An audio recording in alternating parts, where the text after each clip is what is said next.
Last August, I made an announcement that I oppose Mitch McConnell as the Senate leader for the Republicans. I think he's a weak leader. I think we need new conservative leadership in the United States Senate. That's part of why I'm running. And you know, Mitch McConnell had a nasty fall almost a year ago. He got a severe concussion and he broke several ribs, and he just hasn't been the same since then. But even before that, he was the one that was dividing Republicans by going over to all the Democrats, and he would say, let me give you 13 votes on the debt limit increase. Let me give you 15 votes on immigration and mass amnesty. That's what's dividing our country. If you want to unify the Republican Party, you need strong leadership. I think that actually starts with having strong leadership in the White House with President Trump. He's a strong leader. He can hold the senators accountable and actually unify us into enacting that America First agenda. Okay, so Gwen is first now. All right. So explain limited government on the federal level. Where do you think the federal government has overstepped its authority? Well, how much time do I have for that one? There's a big problem with the government overreach. That's obvious. You know, there's a case now before the U.S. Supreme Court where the federal court, district court, actually said the White House, FBI, DOJ acted in collusion with social media to take down posts, conservative posts, that went against their agenda. Thank goodness it's now at the U.S. Supreme Court, because they're going to have to tackle that issue. There is no doubt if you are not watchful, your rights will be curtailed. We see that with the Second Amendment as well. I'm an NRA card holder, concealed weapon gal, and I see it. We see it in our General Assembly down at the legislature. But guys, let me tell you this, you don't know the power of the voice that you have. You must speak out, you must be vigilant, and thank goodness that we've got cases that people are bringing forward and will be litigated. Thanks.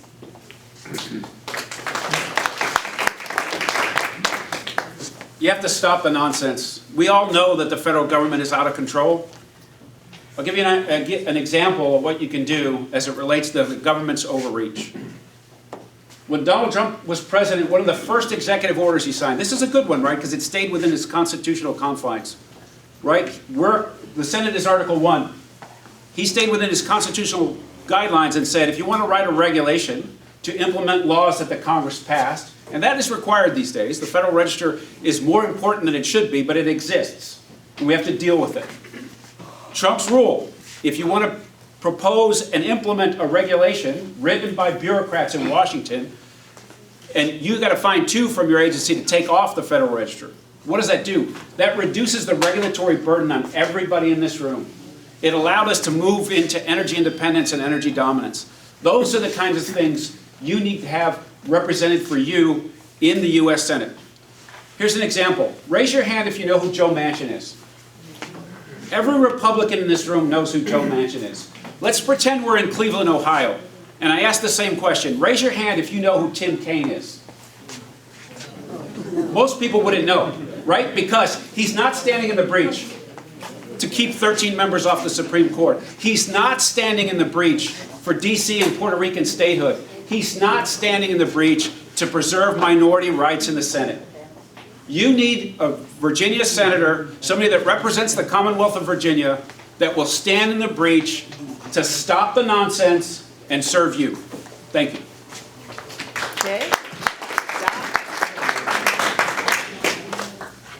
I think first of all, you got to articulate what you think a constitutionally limited government is. And to me, it's a government that uses power to protect our rights, our God-given rights, and the enumerated powers that are within Article 1 for the Congress. We know that there's executive branch overreach with the rulemaking. We know that there's executive branch overreach when it comes to getting into forever wars. So we need a constitutionally limited government that actually protects our rights. I think about COVID, the First Amendment rights, the right to free speech, the right to a free press, the right to petition government for redress of grievances, and the right to peaceably assemble. Those were all infringed upon during COVID. And perhaps the most important right underneath the First Amendment, the right to exercise our religious freedom. They shut down our churches. Who's going to stand up and use the force of power to fight back for our rights? That's what a constitutionally limited republic stands for. That's what I will stand for as U.S. Senator. Okay, Chuck? Mask mandates, that's an overreach. Vaccines, that's an overreach. How many of you know that the federal government has specific power? Not specific power, not plenary power, specific power. Listen, the 10th Amendment says that anything that we forgot, okay, that is not prohibited to the states and to the people goes to the states and to the people. It goes like this. All power, not specifically delegated to the federal government, nor prohibited by any of the states, belongs to the states and to the people. The federal government has gone far beyond that. You can't shut down government just because the gun lobby wants to hold a gun rally in Richmond. You can't lock around. Listen, we have the First Amendment rights regardless of whether it rains or snows. We have the right to bear arms regardless of whether it rains or snows. God forbid people will get killed. Those First Amendment rights are intact. These 10 amendments, you know, the ones the founders had, are restraints upon this specific power. Restraints beyond that the government cannot proceed. But our government has just gone well over and beyond that. We need to get our country back, and by getting our Constitution back, all of our problems go away. We need to hold government accountable to do the specific use of the specific authority that they have rather than the plenary authority that they're taking from everybody else. Okay, Ron, you're first this time. Okay, so I have several questions on the spending of our money and Ukraine and $15 billion. Do you believe the federal government should have a role in spending money for foreign wars, and when is that? And do you think Ukraine is like a waste of money? Well, we can all agree that the Uniparty cares more about Ukraine's border than it does about ours. We can agree that Israel is a unique ally in the United States, and their preservation is important to everyone in this room as well. There's a however. I don't want to say but. I want to say however. Our Congress, this administration, this president, is uniquely unqualified to fix this problem for us. We know he and his family are tied into the Ukrainian government and the oligarchs in both the Soviet Union, Communist Russia, whatever you want to call it, and the Ukraine as well. He has no credibility on this issue whatsoever. It is the job of the Congress to rein in the executive and act on your behalf using the power of the purse. So not one penny out the door until we know what the end game looks like, and we have an accounting for all of the dollars that already went downrange. We can do that for Ukraine. We can do it for our ally in Israel. No more. No more without full and complete transparency. No more without a designated end state. The Uniparty has been in control of this issue for way too long. You need somebody that's going to serve and represent you to stop the nonsense. Okay, Scott?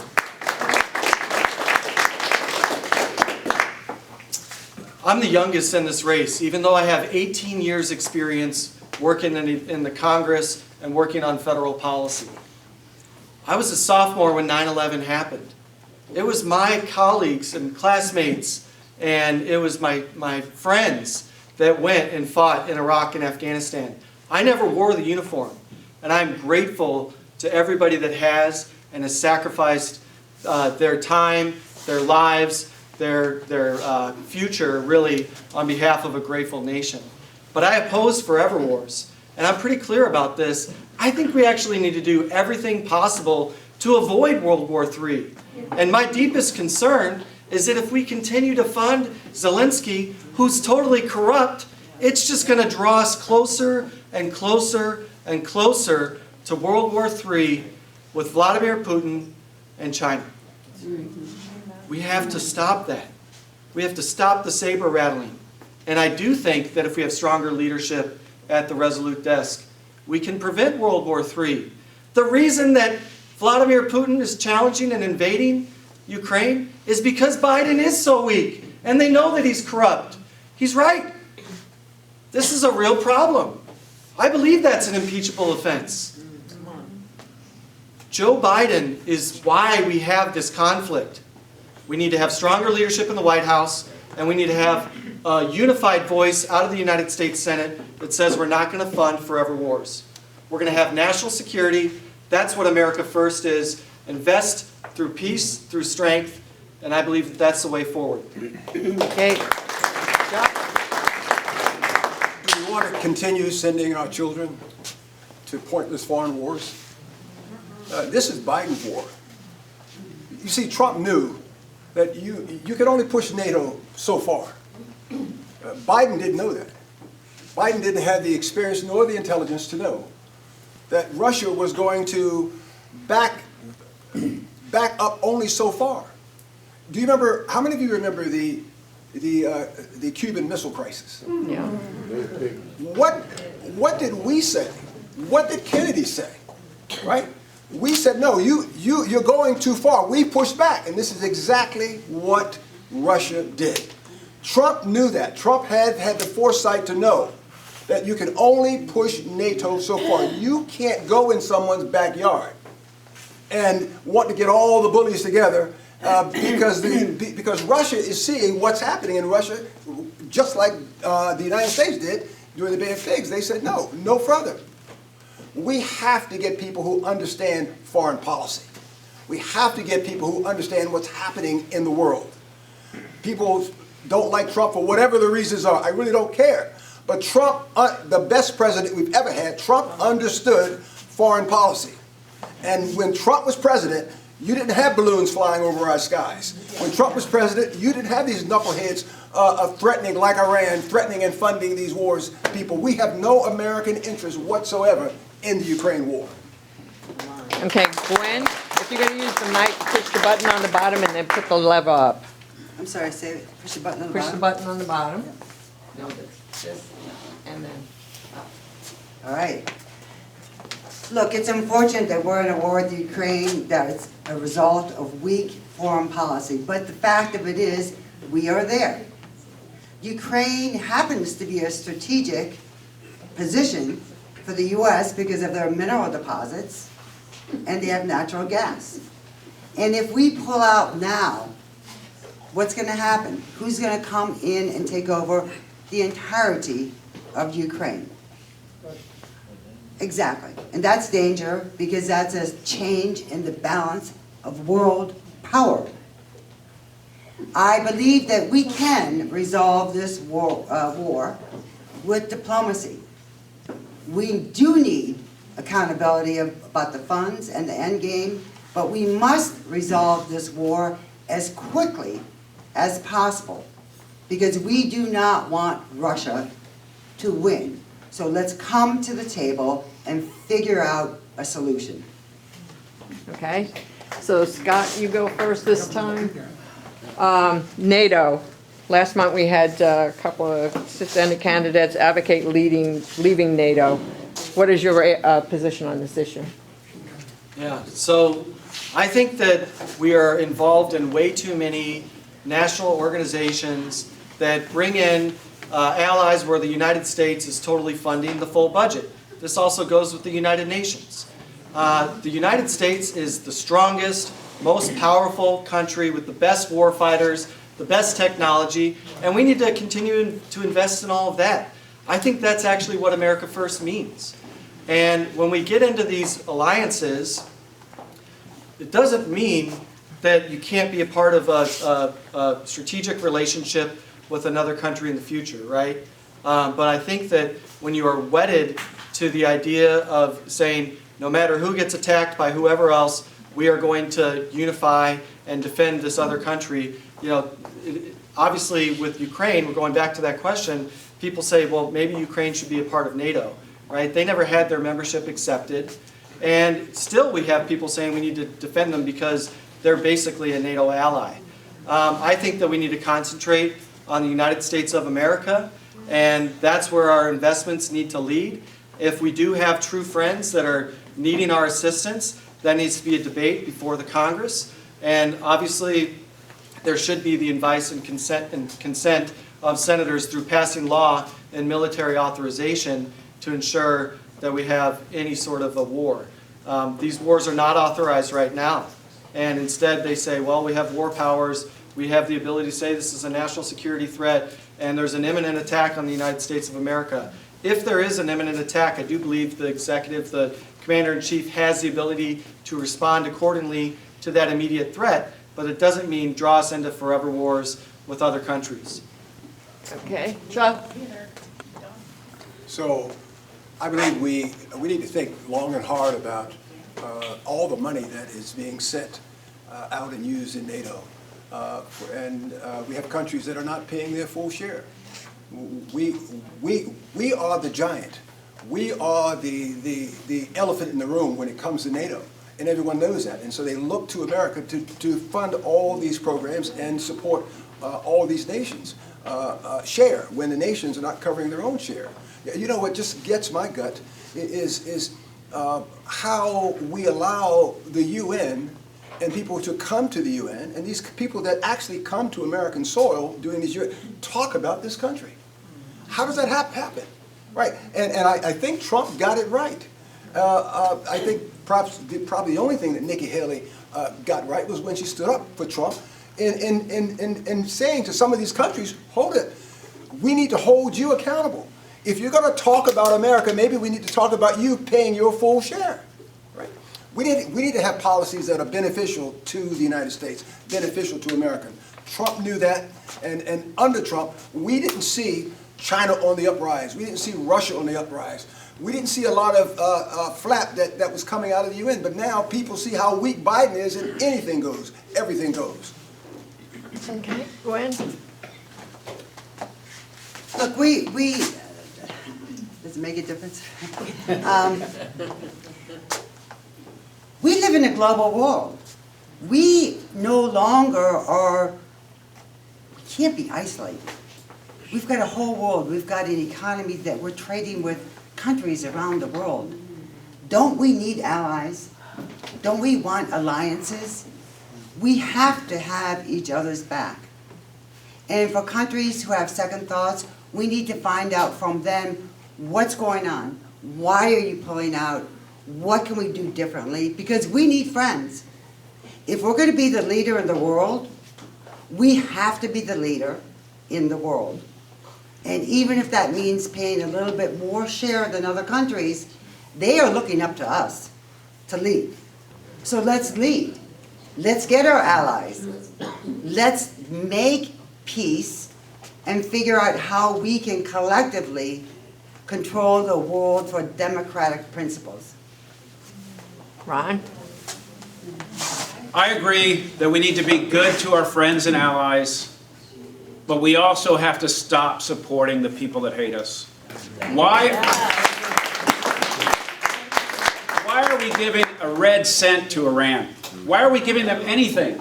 We're not only giving them, we not only gave them $6 billion this last go-round, but we're letting them sell their oil on the international market. Why? Because if we didn't, then Joe Biden would have $4.50 a gallon gas. That's why he's letting them do that. Plus, he's probably in their pocket as well. We got to stop letting our enemies into the international market. We just, last year, the year before, we let Venezuela put their oil on the international market. Why? Because Joe Biden wanted to prop up this economy because he knew Bidenomics was a failure. We got to stop giving money or allowing our enemies to access the international market.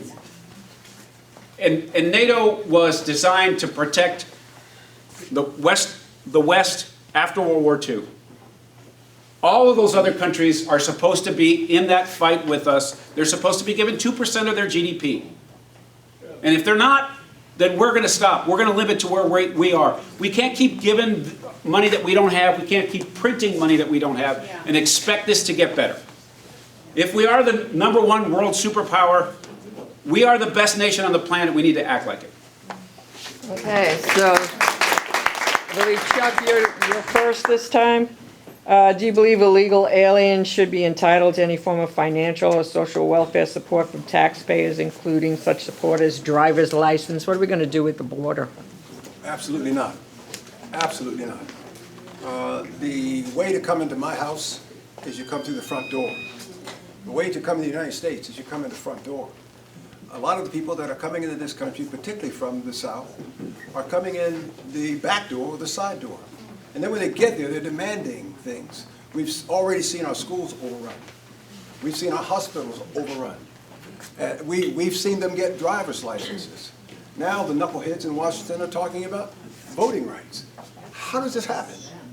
We need to get our country back, and we need to have laws and have those laws enforced. As an immigration lawyer, I can tell you that you can't go to this country or any other country. You shouldn't be able to come to this country. You certainly can't go to any other country and just sit on their furniture, just sit on their front porch. Go in when you want, come out when you want.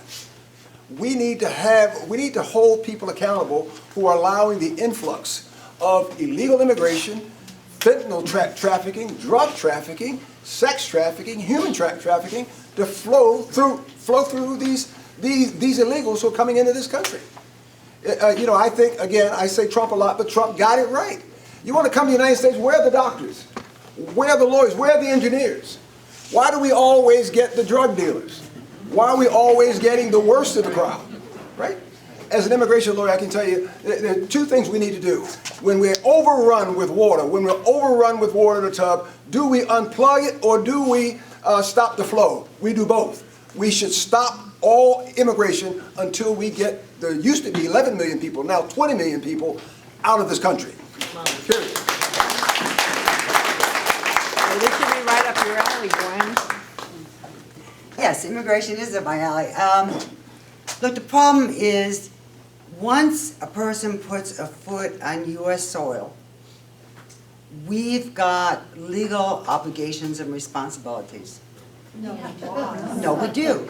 We do. You think you cannot allow someone to come into your country and then do what? Just leave them on the sidewalk? Send them home. Yes, you can send them home. But once they come onto our soil, we have a problem. We have a big problem. The best solution to all of this is you do not let them come onto the soil to begin with. This will solve everything. Otherwise, you've got people, yeah, you want to send them home, but there are so many. You have to hold them in some kind of center. You have to give them food. You have to give them water. You can't just have like 10,000 planes come in all at once and pick them up and take them home. Why not? How about, the solution is you have them stay outside the country until they come in. What are you going to do with the ones that are here now? The ones that are here, they have to go back. How? They have to go back. No. Stop, first of all, stop them from entering, number one. Number two, those that are here illegally, they do not have a right to be here. And you have to send those home. The problem is, until you can collect them and send them home, our taxpayer money is going to feed them. Why? How's them? Because we're not going to let them die. Why? All right, don't argue with them. All right, Just don't let them come in to begin with. And then those that are here illegally, ship them out. okay. Ron? The problem we have at our border is all about incentives. And if you're giving people credit cards and debit cards and cell phones and a nice hotel to stay in, they're going to call home and then what are they going to say? Don't come here, it's terrible? Or are they going to say come because they're letting us in? So we have the worst president ever for us, and they have the best president of the United States in Joe Biden if you're a Taliban member or if you're a cartel member. He is their best president they've ever had. It's about the incentives. We need to end the incentives of the release into the United States. It can and has been done. Until this president became the president, we had 45-year lows of illegal migration across the southwest border. 45 year lows. He tore that all off the day one in office. And don't let the Democrats, don't let Karine Jean-Pierre get up on that stand and say the president offered an immigration bill to solve this problem. Because him or the senators that just put this turd of a bill up, that was not a solution. And what the president advocated for was to legalize everybody that's here. You must end the incentives. It can be done. President Trump got Mexico, our #2 trading partner. We are their #1 trading partner. We have enormous leverage with Mexico. You need a Senate in Republican hands, you need senators with spines, and you need somebody in the White House that's willing to use that leverage to secure our border.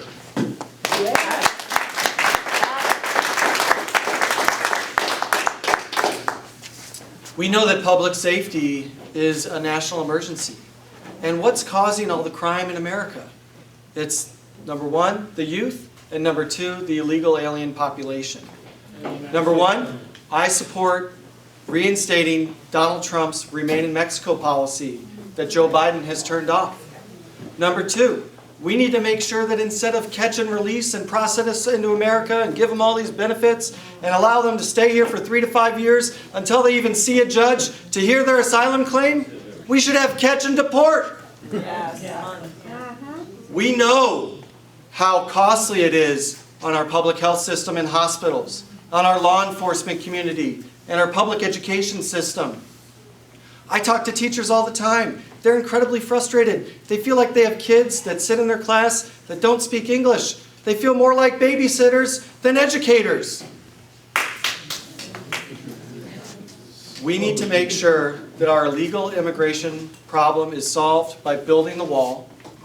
Donald Trump is right with this. Maybe there should be a door. I'm not sure how big it should be, but we should have a way to bring merit-based legal immigrants to our country who wait in line and are thoroughly vetted. And we are 1,000% confident that they're not terrorists that want to kill each and every single one of us. This is a national security threat. On January 12th, the American Accountability Project, Rosemary Jenks, put out a graphic on Fox News. And it said 5,000 illegal aliens a day will be processed before we enhance the emergency border security measures. And everybody that's been released from custody can have a pathway to staying here legally, and they can get a work permit.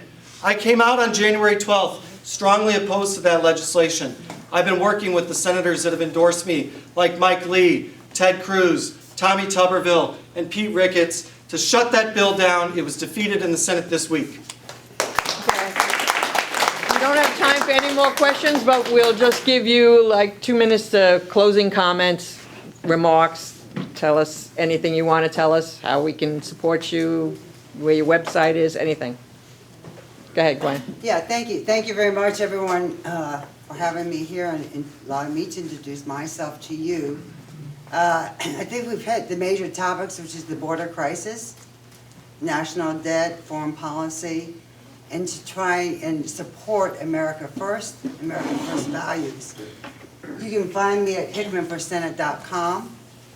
I would love your support so collectively we can turn this nation around and support once and for all this great country with our values, our humanitarian values as well, and America First. God bless America. Thank you. Thank you. Ron? Well, thank you so much, the Tea Partiers. Diane, thanks for this opportunity. Thanks to my colleagues here. Thanks for your great questions. I'm in this race to help you, to serve you. Talked about taking the oath in 1985. That was a really long time ago. I learned a lot since then. But one thing I did is I lived up to that oath on your behalf. To me, it's all about service. I could care less about being the junior senator from Virginia. I could care less about the trappings of the office. I want to get in there and serve you, protect our constitutional rights, give the future that we had to the generations that's rising behind us. They deserve that. We have 2 adult children. Our youngest is 27, our oldest is 30. They're going to be among the first generation in this country. They're not going to do better than their parents. It pains me to say that.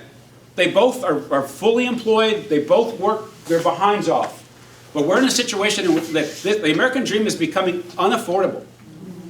One of the reasons it's unaffordable is because this administration and others in Congress, Tim Kaine, have restricted our energy production and exploration in the United States. We were energy independent when Joe Biden took office. We were on our way to energy dominance. The Congress had to change the law in the United States so we could export our energy, the God-given energy and resources that are right under our feet, to our friends. We can be there again if we flip the Senate and we have real leadership. Do not allow Tim Kaine to claim he loves this country while he sits on his hands and watches our economy go into the tank, watch the energy sector falter, and watch our border out of control. Chief Vitiello for Senate.org. Chief Vitiello, FOR Senate.org. Please support my campaign. Thank you. Scott? It is such an honor to be here today and to get to present my vision and my views on policy. We also know that Governor Youngkin gave us the blueprint to winning in 2024 when he won in 2021. We know this race is going to come down to economic freedom and opportunity and liberty. We know this race is going to come down to public safety, dealing with the fentanyl crisis and our illegal immigration crisis. And we know that this race is also going to be about parents' rights, from school choice to medical freedom. I've got the experience. I've worked in the Congress at the highest levels, working on these big issues that face our country today. I think that each and every one of you, as you get to know me between now and early voting on May 3rd, are going to recognize that I'm ready to go on day one as a United States Senator. The race is on June 18th. But after that, we need to make sure that we're uniting our Republican Party and that we can actually defeat Tim Kaine. I told you guys that I came out in opposition to Mitch McConnell. Another thing that I've pledged to the people is that even if I don't win the nomination, I'm going to campaign with whoever does win it just as equally as hard. Because it's that important to make sure that we defeat Tim Kaine and we defeat Joe Biden in 2024. My favorite Bible verse is Matthew 17:20. It says, if you have faith the size of a mustard seed, you can tell a mountain to move from here to there. I've got the faith that we can win. I hope you'll join me. ScottParkinson.com. God bless you all. Thank you so much.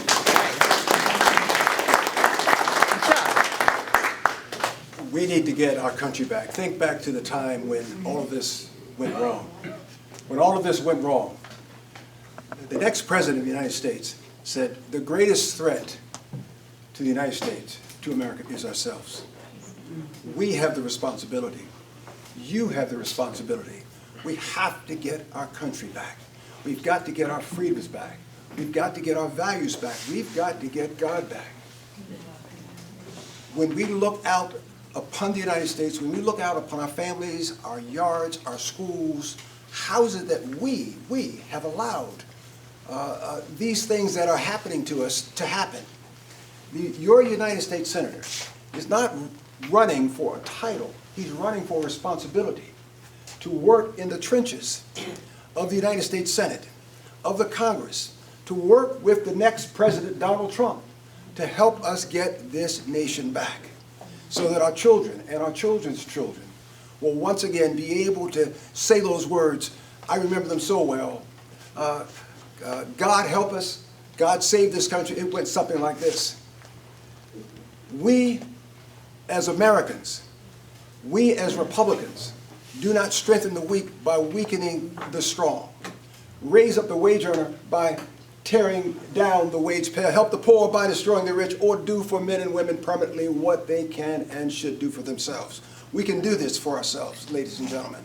My website is chucksmithva.com. I'm running to be your next United States Senator from Virginia, so we can have someone who can, in fact, remove Tim Kaine from office, period. Can I have a round of applause for this wonderful